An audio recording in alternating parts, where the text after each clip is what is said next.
Hey guys, Poster USMC here, and this is my first video speaking out about the need to protect the Second Amendment, and I'm going to cover this in multiple parts, so bear with me. Got a lot of notes written down, a lot of thoughts here, and again, these are just my own for right now. These are just my own reasons and my own beliefs of why, based on what I've seen and what I see happening now. So let's get to it here. You need to protect the Second Amendment. In this day and age, we are faced with the usurpation of our constitutional rights, and I believe that it's, our job to defend these rights. And it's my full belief that the Second Amendment is by far the most important. Okay, and this is why. The Constitution provided for our protection against tyranny from both enemies, foreign and domestic. And it's believed by many, and including myself, that this is the job of both the military and the civilians. Okay, any citizen holds this job, but they hold it whether or not they're in the military or not. They can enlist in the Army, the Marines, the Navy, the Air Force, what have you. But even if you don't enlist in the services, this is still your job. Okay, it's still your responsibility as a citizen, if for no other reason, to protect your family. Okay, the Constitution has provided for our protection against tyranny from both enemies, foreign and domestic, by laying down the framework for every law that we have. The Founding Fathers knew this. When they first laid it down, they had just declared, they just won the Revolutionary War, and they declared themselves a free nation, and thus was the Declaration of Independence. Later, the Constitution was drafted, and they knew that certain abuses could happen, and that's why they wrote the Constitution the way it was, to prevent as best as they could these abuses from taking place. Now, again, it's the right and duty of all citizens to protect this country. The Second Amendment guarantees us the right to bear arms, and we can't do that. We can't bear arms against the military, whether it's our own or a foreign entity, if we can't match force with force. And matching force with force is just that, equal force with equal force. If we allow them to take away our Second Amendment rights, and we're delegated down to nothing but single-shot pistols and muskets, and they come in with M16A4s and M4A1s, Mark 249 squad automatic rifles, M60 Echo 3 machine guns, 50 caliber machine guns, Mark 19 automatic grenade launchers. All of these things weapons that I've actually seen and fired when I was in the service, when I was in the Marines. There is no way that a public, no matter how determined, there is no way that they can fight back with single-shot pistols and muskets. Okay, even a single-shot rifle, lever action, what have you. It would be next to impossible. So, to illustrate this force on force and the unbalance of force, if they take away our Second Amendment rights and relegate us to, what they'd like to do as of now, is just get rid of assault weapons. Semi-automatic weapons are gone. Semi-automatic rifles are gone. They want to get rid of all of those. If this passes, I want to illustrate what would happen, and I bring to bear the situation that happened with the Native American peoples when the English first invaded this land. Okay, among them, they had the bow and arrow, they had knives, spears, tomahawks, axes, what have you. And among themselves, among the different Native American nations and their wars in between each other, those weapons sufficed. Those weapons were perfectly acceptable. They were on par, and they matched each other point on point. The only thing that they had to worry about then was those that were using them. Tactics.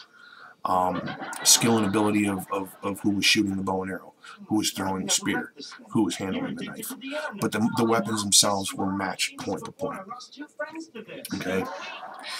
Along with this, when the English came, when the Europeans came and invaded this land, they brought firearms. Native American people couldn't they couldn't keep up with firearms. They couldn't combat against firearms. Not only that, but the Europeans also brought along diseases like the Native Americans had never seen before. They never had a chance with the diseases because they had never had a chance to even begin to develop an antibody. Okay, they never had a chance.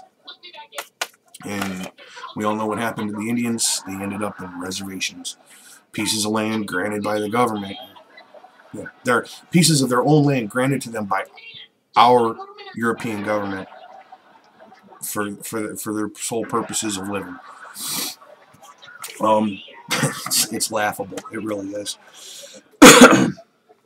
Well, given the situation that we're in now with the usurpations of our constitutional laws and what's going on with the government, I believe that we, the people, are in a similar boat. Our government is beginning the first steps towards complete disarmament of the people by the most recent attacks on the Second Amendment, and this has been preceded by the act of separation and division of the citizenship, fighting amongst ourselves, which has been going on since before I was born.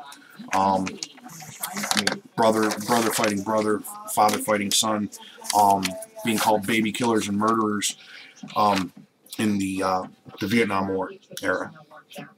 Up until today, they separate us in every way possible. Political views are separated into Republican, Democrat, and you don't hear anything about independence much, but every once in a while you'll hear about independence. I myself am an independent. I don't associate myself with any party. I'm an American, plain and simple. I make my determinations based on what I see and what I believe the outcome will be of a certain campaign. Not just because I'm a Republican, I vote Republican, or not because I'm a Democrat, do I vote Democrat. I'm an independent. Okay, so I believe the government has a situation here where conditions are ripe for the abuse of power and takeover. Our rights to keep and bear arms are negated. Again, the government can move in and take over everything, and we have nothing to do about it. We have no way to defend ourselves. They'll do this with many ways. They'll try to say it's all for our safety. They may come in saying it's done with their best intentions, but we all know that the road to hell was paved with good intentions, but it's still the road to hell. And the ultimate end is what they want, not what we, the people, want. Okay? The Declaration of Independence and the Constitution and the Bill of Rights, these have always been a framework for our laws, our society, and our freedoms.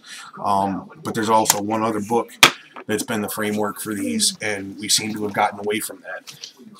And I keep one with me wherever I go. That's the Holy Bible.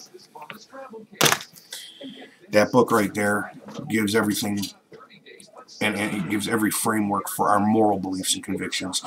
These are our legal, okay? The documents that I speak of, the Declaration of Independence, the Constitution of the United States, and along with that, the Bill of Rights, okay? Those documents only reaffirm the rights that our Creator, okay, from this book right here, our Creator, they reaffirm this book right here. They reaffirm the rights that this Creator gave us, regardless of whether that's the Quran or the Christian Bible or the Hindu Bible or the Muslim, not the Muslim Bible, it's the Quran, or the Buddhist Bible, whatever creator you believe in. One of the fundamental things about every creator in the history of religion is they have all been granted the power of the right to defend themselves and the right to fight for what they believe in. Many have been commanded to fight in the defense of their religion. Okay, so this is nothing new. But, alright, where was it here? Okay.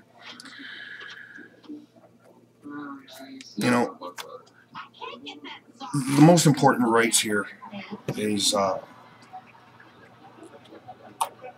in my opinion, the first two in the Bill of Rights. It's the right to freedom of speech and the right to the Second Amendment. This is, it's a no-brainer. I mean, you have to be able to speak out against your government openly and publicly and be able to voice your opinion. That's your freedom of speech. You have to be able to bear arms against them when they come to take away your rights, if they come to take away your rights. That is just the basic principle of self-preservation. You have to be able to defend yourself. We were granted that right, and we were reaffirmed the granting of that right from our Creator. We were reaffirmed it by the Constitution of the United States, the Bill of Rights, and the Declaration of Independence. It's pure and simple. There's no ambiguity. There is no hemming, hawing. Well, this, well, that. Oh, but you know this. Oh, but that. No buts. No ambiguity. It is what it is. It's finite. Plain and simple. This is what we believe. This is what our Creator gave us, and these are the rights that we have, and we affirm here that these are the rights of the citizens, without question. That's why the Second Amendment states, shall not be infringed. Okay, the rights of the people to bear arms, to keep and bear arms. Let me be correct. The rights of the people to keep and bear arms shall not be infringed. It doesn't say shouldn't be, or aren't supposed to be infringed, or shouldn't be infringed. It says it shall not be infringed. That is a finite answer. That is definite, firm, unmovable, unswayable. There is no reading into it. There is no interpretation. It's plain and simple. It shall not be infringed. Okay. And while we're on this subject, let's cover that a little bit, because that's one of the most important aspects of the Second Amendment. To keep and bear arms. A lot of people overlook that. Okay, a kept arm is like any other kept object. It's kept in one place. It sits there. It's not used. It's used as decoration, an adornment, but it's a kept object. It serves no function. Its only purpose is to be looked at. Well, the gun that's only looked at is the one that's going to get you killed, because it is not going to be there to protect you if it's only there to be looked at. You have to actually bring it down, load it, and bring it to bear on a target. That's bear arms. Okay, so there's a definition between keeping arms. I can keep arms locked up in a safe all day long. I only bring them to bear when I take them out, ready them for firing, load them, round in a chamber, aim down range, and shoot. That's bringing it to bear. Okay, lifting it, aiming it at a target, and firing. That's bringing it to bear. So the Second Amendment guarantees us the right to keep and bear, and you have to understand both of them to understand the Second Amendment. You have to understand the differences in the Second Amendment. Okay, because it gives us the right not just to keep arms, okay, but to bring them to bear also. That is one of the most important definitions of the Second Amendment, in my opinion, that anybody could ever state. Okay, it's not just to keep it or to use it for hunting practice; it's to bring it to bear. Period. Not just for target practice, not just for hunting, to bring to bear. End of story. All right, guys, I'm going to get out of here, and I'll continue this on part 2.